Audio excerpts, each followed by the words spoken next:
avevo un quarto d'ora libero e mi son detto perché non registriamo un bel video flash? Così mi sono incamminato verso questa postazione. Come probabilmente sai, da quando mi si è rotta la macchina, le gambe attualmente sono il mio unico mezzo di locomozione. Ebbene, venendo qua ho preso una storta senza senso che mi fa un male incredibile, ma noi facciamo finta di niente, tiriamo sulla testa e andiamo avanti. Di che cosa parliamo oggi? Di uno degli argomenti più conosciuti in assoluto, ma che riservano tuttora diverse sorprese, ovvero del copia-incolla. Scommetto che avrai usato il copia-incolla 1000 volte nella tua vita, ma scommetto altresì che questo trucco non lo conoscevi. E allora andiamo a vederlo insieme. Ti senti pronto? Iniziamo. Per mostrarti questo piccolo trucco, come puoi vedere, ho preparato due documenti diversi sulla nostra macchina. Il primo, quello a sinistra, contiene un testo, o meglio il testo iniziale dei Promessi Sposi, così ci diamo anche uno spolvero letterario. Il secondo invece è un documento vuoto. Allora, andiamo ad aprirli tutti e due. Apriamo i Promessi Sposi e successivamente andiamo ad aprire anche il nostro documento vuoto. Come vedi, con le nuove versioni di Explorer i due documenti vengono aperti in un'unica finestra. Quindi in questo caso prendiamo il documento vuoto e lo trasciniamo all'esterno per avere due finestre separate. Facciamo magari anche un po' di ordine e prendiamo questo documento e allineiamolo sul lato sinistro. Per farlo lo agganciamo dalla barra in alto, lo trasciniamo a sinistra e, come vedi, viene portato su questo lato. Ci viene chiesto nella parte destra che cosa vorremmo mettere e in questo caso clicco su documento vuoto in modo da avere i due documenti perfettamente affiancati.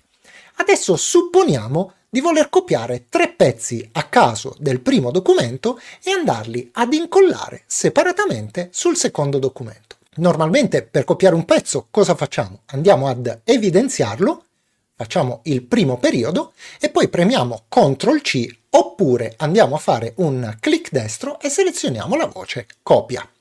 Copiamo anche il secondo periodo, ci possiamo fermare anche qui, anche se non è un punto finale, e andiamo a copiare anche questo.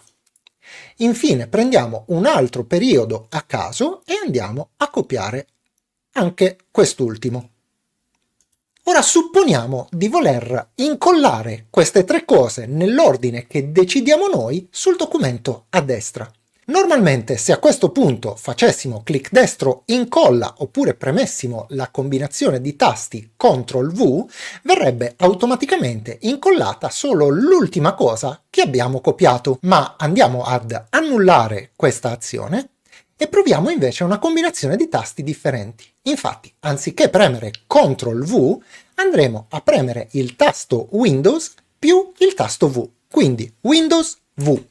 Come vedi si apre una finestra che contiene tutti gli ultimi copia e incolla che ho fatto su questo computer, per cui mi basterà cliccare su quello che preferisco, supponiamo di voler incollare il secondo, quello che inizia con la costiera formata dal deposito, e clicchiamoci su. Come vedi viene incollato esattamente questo pezzo.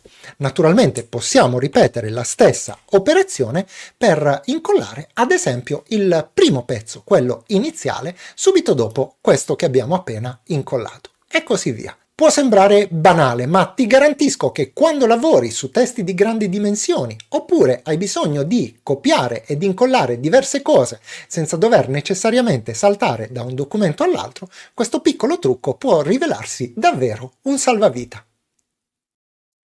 Spero davvero con questo piccolo trucco di riuscire ad alleviarti in futuro un pochino di lavoro.